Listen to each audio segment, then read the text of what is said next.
The Secret of Shadow, Book 1, Thunderstorm and the Elementals by T.J. Silver, illustrated by Kimberly Sikora and Jackie Terry, available online at your favorite bookstore. Chapter 1, Cheerleader on Fire.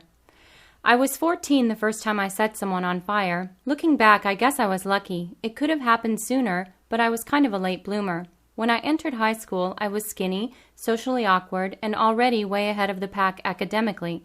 Instant recipe for geek, except no Coke bottle glasses, thank God. My geek potentialness had never been a problem before, since my parents had always homeschooled me. But the day everything changed, well, even before sparks started shooting from my fingertips, it was already shaping up to be the worst day of my life. I was starting real school. "Mother," I said gravely on the morning of the offensive day, "this is totally unnecessary. My social skills are fine. I have lots of friends." Mom gave me a pointed look. "Online friends. You don't even know those people. They could be anyone." "They're not anyone. They're online gamers, just kids like me." "Maybe," she retorted, shaking her head, "or they could be 40-year-old men."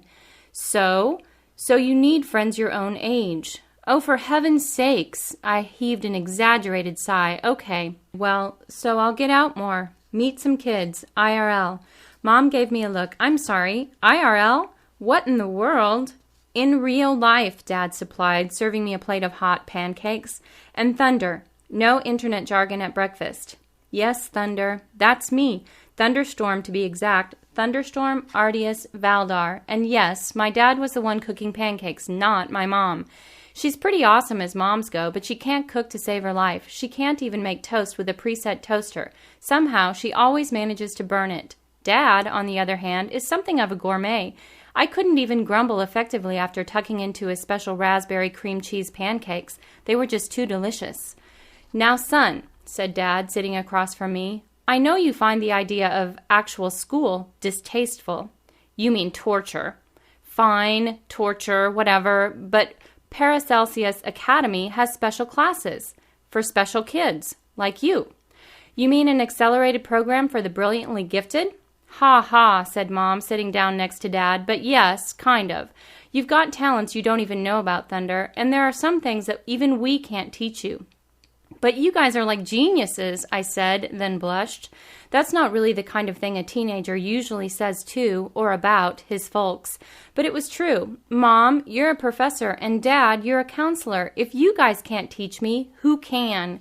They exchanged a glance, their expressions unreadable. "Just try it," said Dad, his tone final. "It's time. You're old enough to learn new things, and we relocated just to be close to the academy." I raised my eyebrows. "Eh? That's news to me. I thought we were moving because you guys were tired of big city life."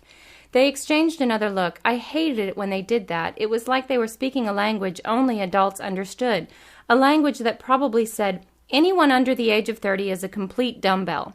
"You'll understand," said Mom. "Now finish your breakfast or you'll be late. Are you sure you don't want us to drive you?" I rolled my eyes. "Mom, you want to kill my social life before it even starts." "How would you even know about a social life?" she countered. "Ugh, good point. Well, from what I understand about the typical American teenager, it's highly embarrassing to have your mommy drive you to school, especially when it's only a couple of blocks from here."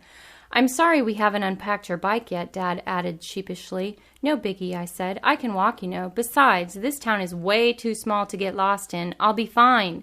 I wolfed down the rest of my pancakes and dashed upstairs to finish getting ready, trying hard to ignore the butterflies in my stomach. I brushed my teeth and glared at myself in the bathroom mirror. Too skinny. And I wished I were taller. I wasn't insanely short, but I sure looked forward to a growth spurt. I was finally starting to get my dad's broad shoulders. If I inherited more of his genes, I'd eventually be 6 feet tall, which seemed like heaven compared to my current 5'5". At least I knew martial arts. Dad had been teaching me judo and jujitsu since I was little. But unfortunately, due to my shyness around other kids, knowing martial arts just made me seem like more of a dork, unless I actually got the chance to use it. I brightened at the prospect of taking down a bully with a karate chop. That might be nice.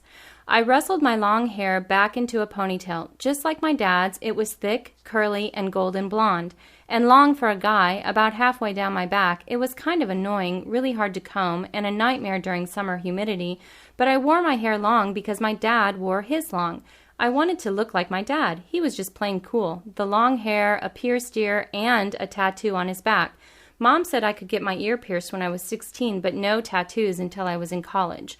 So you can see why my parents were mostly cool. They were all about nonconformism. They took me to concerts all the time. I had seen Marilyn Manson, Poison, Rob Zombie.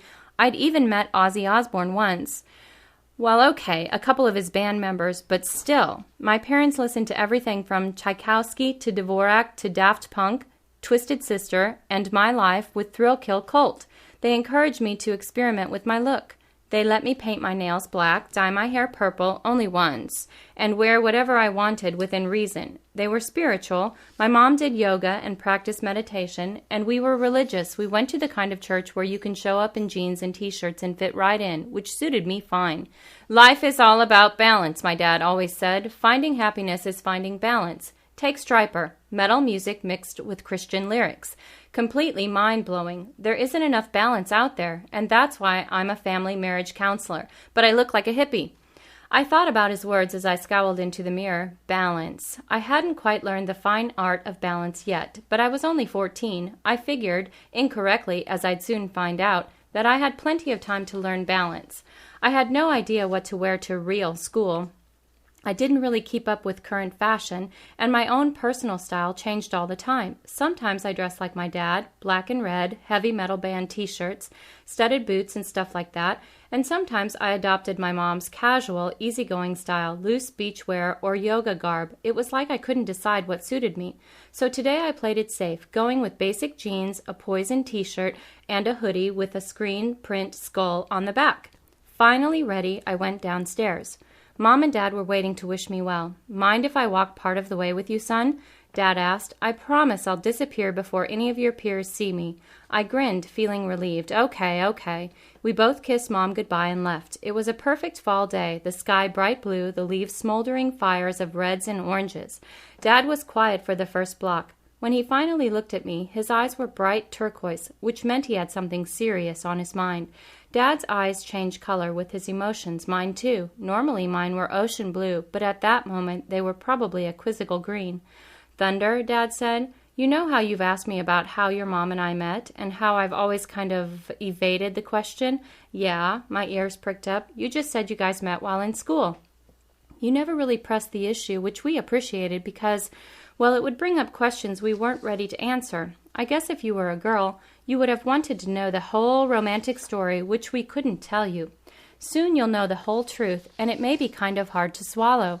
I frowned. What are you talking about? Dad smiled and got kind of a misty look on his face, as if he were remembering good times. You'll know soon enough. I just wanted to tell you to keep an open mind as you start Paracelsus Academy. And I thought I should let you know why I believe so much in this school. You see, this is the school where your mom and I met. Mom and Dad didn't talk much about the past. I had the idea that they were in some kind of trouble back in the day, and somehow had gotten out of it.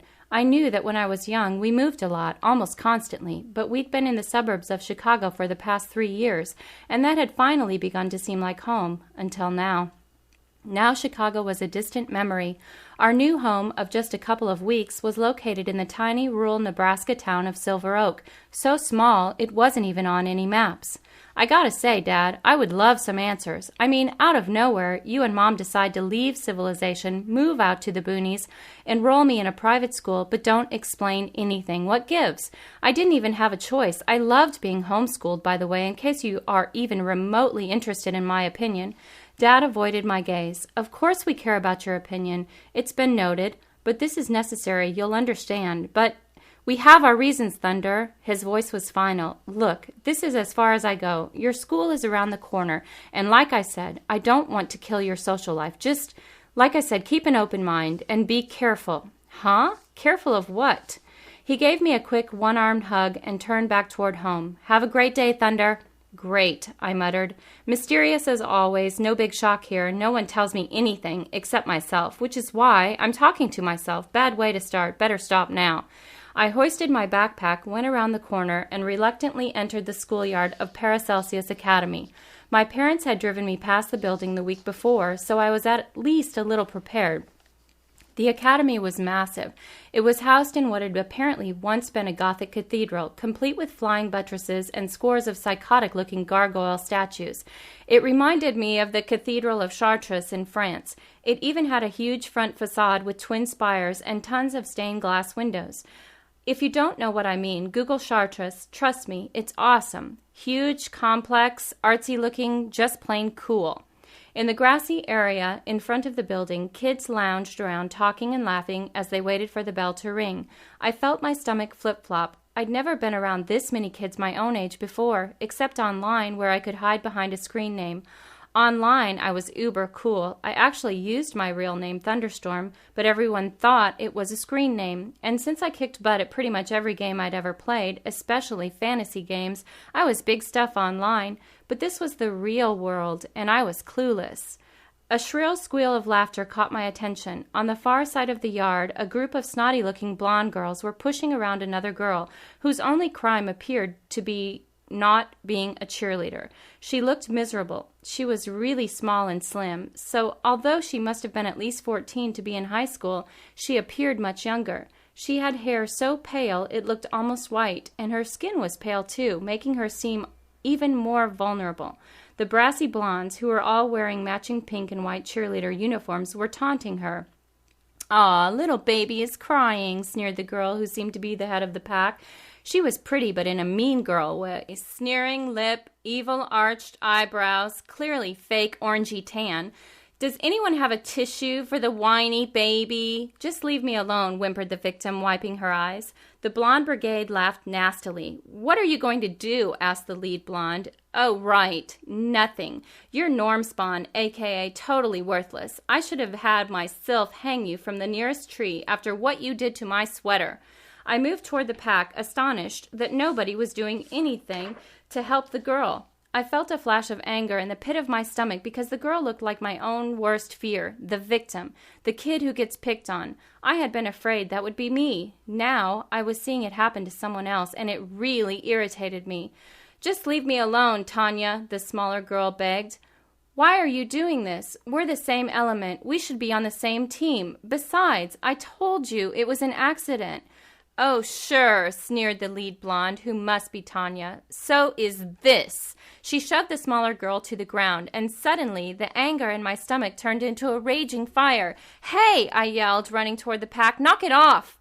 I felt a rush of anger explode out of my stomach, up through my arms, and out my fingertips, which began to blaze with living fire. Suddenly, Tanya's lovely golden hair erupted in lovely golden flames. Oops.